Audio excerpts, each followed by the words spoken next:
Hi, my name's Jake Spicer, and in this penultimate video exploring the shade and tone mixed media set, we're going to be adding a little bit of colour to our drawings, building on last week's lesson. If you haven't watched last week's video, you might want to catch up using the links in the description below. Let's get started. You'll need 1 jar of water for cleaning your brush and a second jar of clean water for adding to the pans. You'll also need some heavy paper, the drawing made using the previous video, and a Derwent shade and tone pan set. Some paper towel will also come in handy. In the previous video, I made a drawing which mapped the shapes of light and dark on the face. I'm now going to use the water-soluble pans from the shade and tone set to add tonal values to those shapes, using the existing drawing as a guide. It's like a child's paint by numbers picture, except that you have to draw the whole picture yourself.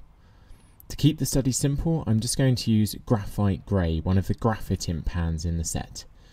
If you do the same and you're using the pan for the first time, make some little test swatches first to get a feel for the darkest darks the graphite grey can achieve, and exploring how much water you'll need to dilute the paint to a lighter tonal value. In the hair, I've been working wet onto dry paper to make sure all of the shapes of tone in the hair have clear, hard edges to them. Moving into the eyes, I'm adding clean water to the paper from my second pot of water before dropping that paint into the water.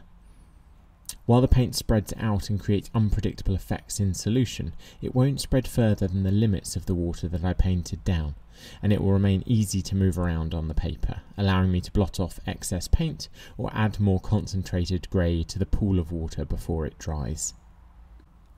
In the face, I'm following the broad principle of watercolour, starting with lighter tonal values and leaving the darker darks until later. It's important to compare the shapes of tone to one another as you work across the portrait, noticing similar tones in different parts of the head. The context in which the tone is set often distorts our observation, so the same mid-tone might look light when surrounded by dark shapes, or dark when surrounded by light shapes. The highlight on the chin is a really good example.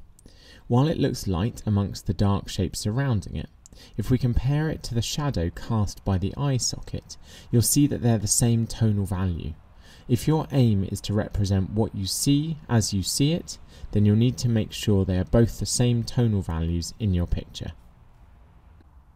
Once the lighter midtones are filled in, it's time to start layering the darker tones. I've made sure that most of the first layer has dried before working back over the top, to ensure that I can maintain hard edges where I need them. Room temperature and humidity will make a big difference to your drying times, and you can use a hairdryer to speed up drying whenever you need to. It often looks strange to see areas which you know will be dark remaining light on your paper, but trust your earlier drawing and resist the temptation to fill them in early. You wouldn't judge a cake on how it looks if you took it out of the oven half-baked.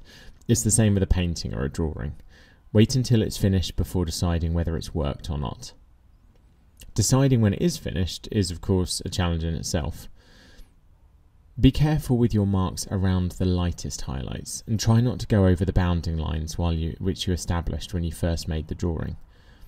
The whiter the page will be the lightest light you can achieve, so it's best to make it shine through, rather than painting over it and having to add a white highlight later. One of the lovely things about the graphitin pans is that they can be erased once they've dried.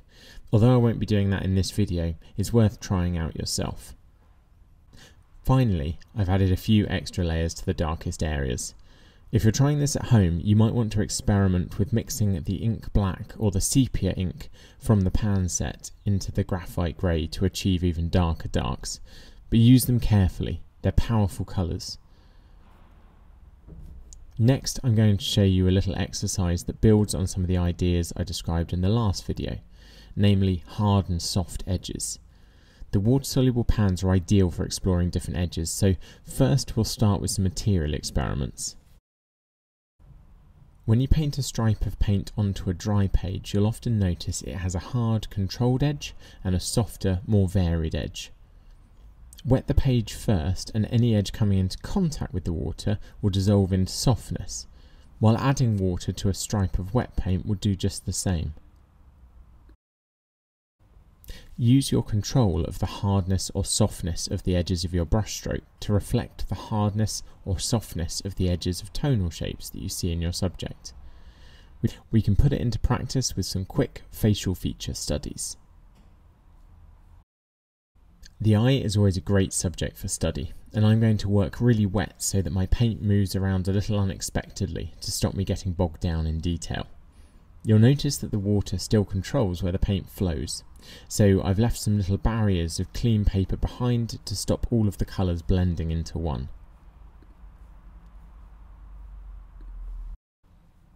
The nose seen in profile has a hard edge to it, with a few bright highlights punctuating its length. Where the nostril accidentally bled into the pink of the tip of the nose, I blotted the paint back with tissue and waited for the nose to dry before adding the nostril in again. You'll see I revisit it later. Finally, lips. I used the greatest range of colour in this study, starting with the sepia ink tense pan, followed by the autumn brown graphite pan, and a mix of burnt ember and ink black for the expressive centre line of the lips. Later, when the paint had dried, I added a little white to the lips as a highlight. Try some expressive feature studies yourself at home.